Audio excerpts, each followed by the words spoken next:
Khammam MP అభ్యర్థిగా పోటీ చేసిన బీజేపీ జాతీయ నాయకులు తాండ్ర వినోద్రావు ఆధ్వర్యంలో ఖమ్మం మున్నేరు వరద బాధితులను పరామర్శించారు. రాజీవ్ గృహ కల్ప వికలాంగుల కాలనీలో వస్త్రాలు, దుస్తులు పంపిణీ చేశారు.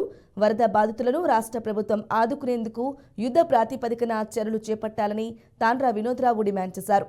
4 రోజులుగా తీవ్ర అవస్థలు పడుతున్న బాధితులను ఆదుకోవటంలో అధికారులు, ప్రభుత్వం విఫలం చెందిందని ఆరోపించారు. రాజకీయ నాయకులు వస్తూ సమయం వృధా చేస్తున్నారని, వరద సమయంలో బురద రాజకీయాలు మానుకొని వరద బాధితులను ఆదుకునే దిశగా ప్రతి ఒక్కరూ కృషి చేయాలని ఆయన కోరారు. కేంద్ర ప్రభుత్వం నుండి నిధులు ఇప్పటికే విడుదల చేశామన్నారు. రాష్ట్ర ప్రభుత్వం కూడా నష్టానికి తగిన పద్ధతిలో నిధులు కేటాయించాలని డిమాండ్ చేశారు.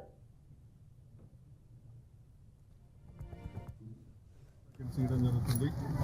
ఇవాళ నిన్న మోస్ట్ నీడెడ్ నాకు చాలా సర్ప్రైజింగ్ బాధ కూడా కనిపిస్తుంది. ఏంటంటే నిత్య అవసరాలు ఎప్పుడైతే కెలామిటీ వచ్చిందో నెక్స్ట్ మరుక్షణం ప్రభుత్వాలు జనరల్గా ఒక షెల్టర్ ఏర్పాటు చేసి ఆ షెల్టర్లో వీళ్ళందరినీ తీసుకెళ్ళి వాళ్ళందరికీ బ్రేక్ఫాస్ట్, లంచ్ అన్ని ప్యాకెట్స్ ఇచ్చి, వాటర్ ఇచ్చి, బ్లాంకెట్స్ ఇచ్చి, ఫుడ్ ఎసెన్షియల్ ఐటమ్స్ ఇచ్చి మళ్ళీ వారి ప్రాంతాలలోకి వెళ్ళడానికి వారు ఎంకరేజ్ చేస్తారు. కానీ ఇక్కడ వచ్చి 4 రోజులు అవుతుంది. ఇంతవరకు వీళ్ళకి నేను చూస్తూ చాలా ఆశ్చర్యం జరుగుతుంది. ఒకళ్ళు కూడా వచ్చి మీకు ఇట్లా వస్తుంది, మీరు రండి షెల్టర్స్కి అని వచ్చినప్పుడు కానీ వచ్చినాక కూడా కానీ షెల్టర్స్కి తీసుకెళ్ళడం జరగలేదు.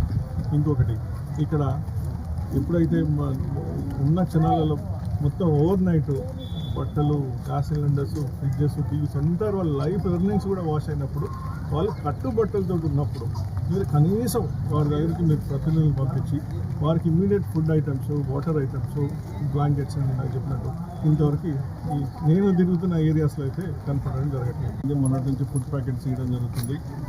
ఇవాళ నిన్న మోస్ట్ నీడెడ్ నాకు చాలా సర్ప్రైజింగ్ బాధ కూడా కనిపిస్తుంది. ఏంటంటే నిత్య అవసరాలు ఎప్పుడైతే కెలామిటీ వచ్చిందో నెక్స్ట్ మరుక్షణం ప్రభుత్వాలు జనరల్గా ఒక షెల్టర్ ఏర్పాటు చేసి ఆ షెల్టర్లో వీళ్ళందరినీ తీసుకెళ్ళి వాళ్ళందరికీ బ్రేక్ఫాస్ట్, లంచ్ అన్ని ప్యాకెట్స్ ఇచ్చి, వాటర్ ఇచ్చి, బ్లాంకెట్స్ ఇచ్చి